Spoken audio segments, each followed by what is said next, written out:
नमस्कार प्रिय विद्यार्थियों, वीके नॉलेज इलेक्ट्रिकल में आप सभी का स्वागत है। वैकेंसी न्यूज़ अपडेट लेकर एक बार फिर उपस्थित हूँ। वैकेंसी रेलवे की जो कि सबसे बड़ा पद है असिस्टेंट लोको पायलट, उसी की भर्ती है। ऑफिशियल नोटिफिकेशन 10,000 पदों का, जी हाँ 9,900 पदों का है। तो ऑफिशियल नोटिफिकेशन आ चुका है। क्या बदलाव हुआ, किस जोन में कितनी सीटें हैं और रिसेंट जो एग्ज़ाम हुआ था CBT 1 उसकी मेरिट के अकॉर्डिंग इस बार आपको कहाँ और कैसे अप्लाई करना चाहिए उस पर भी चर्चा करेंगे। सो कंप्लीट पूरा वीडियो लास्ट तक जरूर देखिएगा। चैनल से पहली बार जुड़े हैं तो सब्सक्राइब कीजिएगा। हम इसी तरह का अपडेट, कंटेंट और न्यूज़ नोटिफिकेशन इस चैनल पर आपको प्रोवाइड करवाते हैं। साथ ही डिस्क्रिप्शन में लिंक दिया गया है, हमारा टेलीग्राम ज्वाइन कीजिए। भर्तियों से संबंधित जब भी कोई अपडेट आता है तो सबसे पहले टेलीग्राम पर ही उसकी इन्फॉर्मेशन अपडेट करवाते हैं। ये नोटिफिकेशन भी पूरा हमने टेलीग्राम पर सेम टाइम डलवा दिया था जैसे नोटिफिकेशन आया था। सो टेलीग्राम पर आप ज़रूर कनेक्टेड रहिएगा फास्टेस्ट अपडेट के लिए। इस पर हम चर्चा करेंगे। फॉर्म की फ़ीस कितनी है और क्रूशियल डेट क्या है। मेन तो 4-5 पॉइंट वही होते हैं। एजुकेशनल क्वालिफिकेशन क्या है, एज में कहीं छूट मिली है क्या, बहुत सारे बच्चे रिलैक्सेशन की डिमांड कर रहे थे तो उस पर भी हम चर्चा करेंगे। सो कंप्लीट पूरा वीडियो देखिएगा, एक एक पॉइंट पर चर्चा होगी। आइए नोटिफिकेशन पर एक नज़र डालते हैं। देखो भाई, सबसे पहले क्रूशियल डेट सामने है तो फिर इसी पर हम लोग चर्चा करेंगे और आई होप कि आपको एक एक पॉइंट क्लियरली दिखाई दे रहा होगा। सबसे पहले देखो, 12 अप्रैल 2024 से ऑनलाइन एप्लीकेशन स्टार्ट होंगे और 11 मई 2025 रात के 12 बजे तक, यानी 23:59 तक का समय है। लेकिन इतना क्यों इंतज़ार करना, मन बना लीजिए कि अगर अप्लाई करना है तो फिर करना ही है और समय रहते अप्लाई करना है। 14 मई से लेकर 23 मई 2025 तक आपको करेक्शन विंडो भी फिर से एक बार ओपन करने को दी जाएगी, जहां अगर कोई आपका फॉर्म भरने में मिस्टेक हो गया है तो आप उसको एडिट कर सकते हैं। लेकिन मैं चाहूँगा कि इतनी सावधानी से भरें कि हमें इस करेक्शन विंडो की ज़रूरत ही ना पड़े। ख़ासतौर से अपना नाम, father name, date of birth, active email ID, एकदम फिक्स और परमानेंट वाला मोबाइल नंबर एंड आपकी कैटेगरी। ये 5-7 वो चीज़ें हैं जिनमें आपकी कभी गलतियां नहीं होनी चाहिए। इस भर्ती की बात नहीं कर रहा हूँ मैं, किसी भी भर्ती की क्यों ना हो, ये हमारी बेसिक चीज़ें होती है। अगर यहाँ गलतियाँ होती है तो फिर हम बहुत पीछे हो जाते हैं कहीं ना कहीं। पद नाम असिस्टेंट लोको पायलट लेवल 2 में रखेंगे आपको, जहाँ 19,900 बेसिक मिलेगा। देखने में तो बेसिक छोटा है लेकिन यहाँ रनिंग अलाउंस बहुत मिलता है।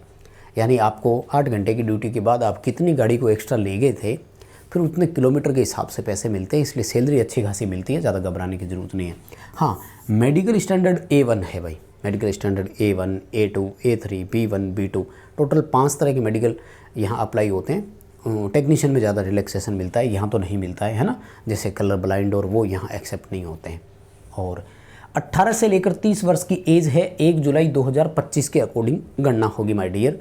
2025 की वैकेंसी है तो 25 के अकॉर्डिंग ही होगी और कोई रिलैक्सेशन नहीं है यहाँ पर, मतलब एक्स्ट्रा जैसे कि भर्ती नहीं आई या कोविड वाली वो। हालांकि अगर आप रिजर्व कैटेगरी के अकॉर्डिंग है तो वहाँ तो रिलैक्सेशन है। फॉर एग्जांपल, आप अगर OBC से हैं तो 3 साल का रिलैक्सेशन है ही, वो तो सब भर्तियों में मिलता है। अगर आप SC या ST से हैं देन आपको 5 साल का एज रिलैक्सेशन है। आपने रेलवे से अप्रेंटिसशिप किया है तो छूट मिलेगा। एक्स सर्विसमैन है तो एज में रिलैक्सेशन है, वो सब रिलैक्सेशन है, यहाँ पर कोई दिक्कत नहीं है। टोटल पद 9,970 है, ठीक ठाक ही है ना। अब ठीक ठाक बोल करके हमने बात को रोक दिया है ना। और आपको क्या बताऊँ, एक जो है वो कैंडिडेट एक ही फॉर्म भर सकता है, इन्होंने ये लिख दिया है। और एक से ज़्यादा फॉर्म अगर आप भरेंगे तो फॉर्म कैंसिल भी हो सकता है। आपको सबसे पहले मैं सिलेक्शन प्रोसेस पर ले चलता हूँ, जिसका आपको लगभग अंदाज़ा भी है। यानी जिन बच्चों ने पिछली भर्ती में भाग लिया था शायद उनको ज़्यादा कुछ भी बताने की ज़रूरत पड़ेगी नहीं वैसे तो, ठीक है। प्रोसेस में चलो पहले फॉर्म फीस का आ रहा है तो फिर इसी पर भी चर्चा कर लेते हैं, ज़्यादा नहीं है, ठीक है। चलो 500 रुपये की फॉर्म फीस है और 250 रुपये की फॉर्म फीस है। कौन कौन देंगे भाई, देखो जो कैंडिडेट है कहाँ से, अच्छा 400 रुपये वो कह रहे हैं कि हम लोग जो है वो वापस भी दे देंगे फर्स्ट स्टेज में अगर कोई अपीयर होता है तो, है ना। और रिजर्व कैटेगरी से अगर आप बिलोंग करते हैं तो आपको 250 रुपये की ही फ़ीस पे करनी है, ठीक है ना। और ये 250 रुपये जो है वो आपके मतलब उसमें से काटने के बाद बैंक चार्जेस वगैरह काटने के बाद वापस मिल जाएंगे। खैर कोई बात नहीं, ये तो लंबी प्रोसेस होती है, तो उसमें आपको ज़्यादा सोचने की ज़रूरत नहीं है। मैं आपको ले चलता हूँ सिलेक्शन प्रोसेस पर। ये है माय डियर सबसे ज़्यादा ज़रूरत वाली चीज़। देखो भाई कितनी है, टोटल 5 स्टेज होगी। सबसे पहली स्टेज है CBT 1, यानी आपका पेपर लिया जाएगा, है ना, और ये अभी रिसेंटली था ही।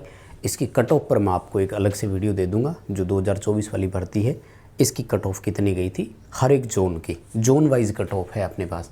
तो CBT 1, उसके बाद में CBT 2 होगा, जो पिछली भर्ती का तो अभी हुआ ही नहीं है, तो भीड़ पूरी होगी, क्योंकि जो अभी एग्ज़ाम CBT 2 देने वाले हैं वो बच्चे भी एक बार फिर से फॉर्म अप्लाई करेंगे। और मेरा भी यही मानना है कि करना चाहिए, क्योंकि अभी भी इसमें आगे 3 स्टेज और है, इसलिए आप ये नहीं मानकर चल सकते कि फाइनल सिलेक्शन हो गया क्या।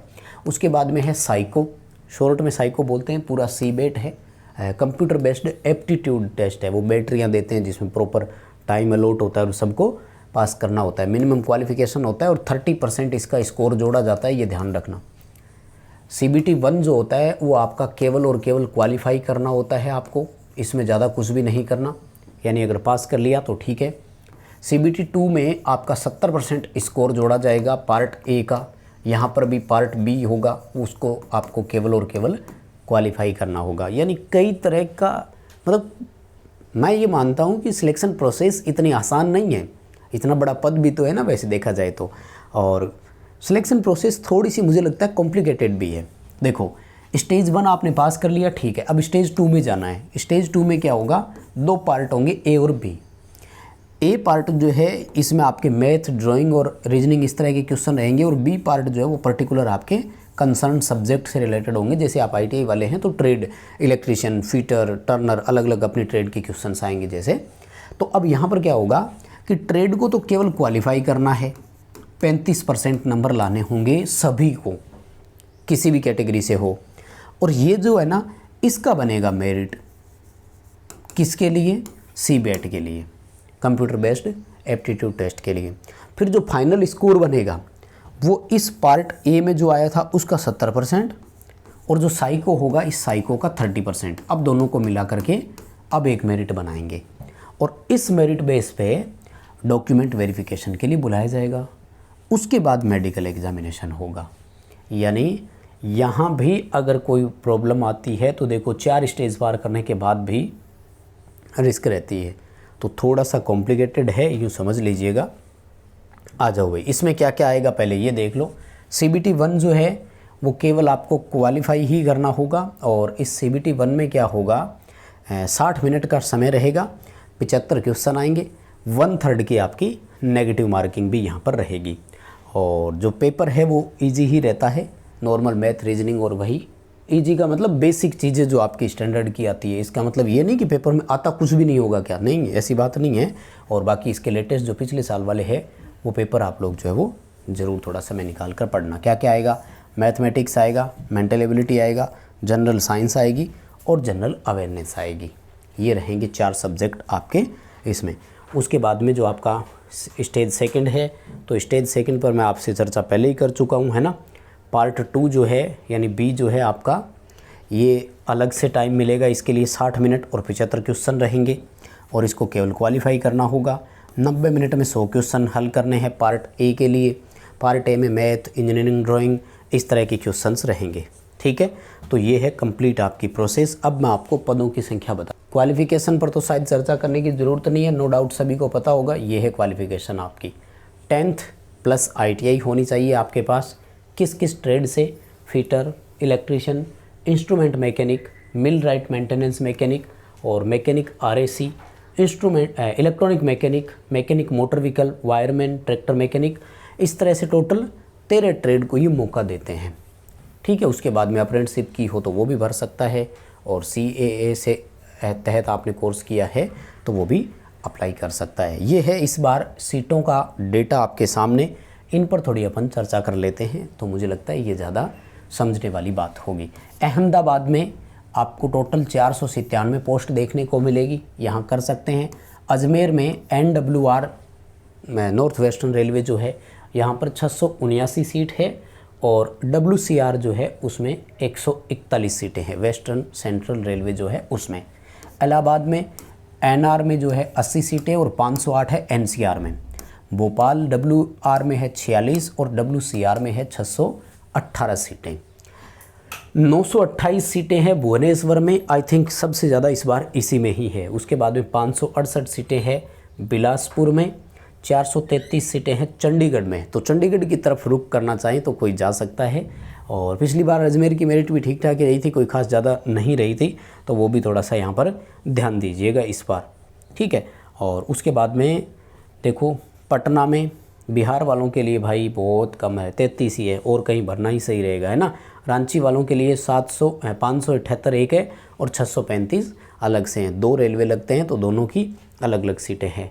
967 सीटें हैं सिकंदराबाद एससीआर में, ठीक है। तो कुल मिलाकर के 9970 सीटें ये है पूरा ब्यूरो।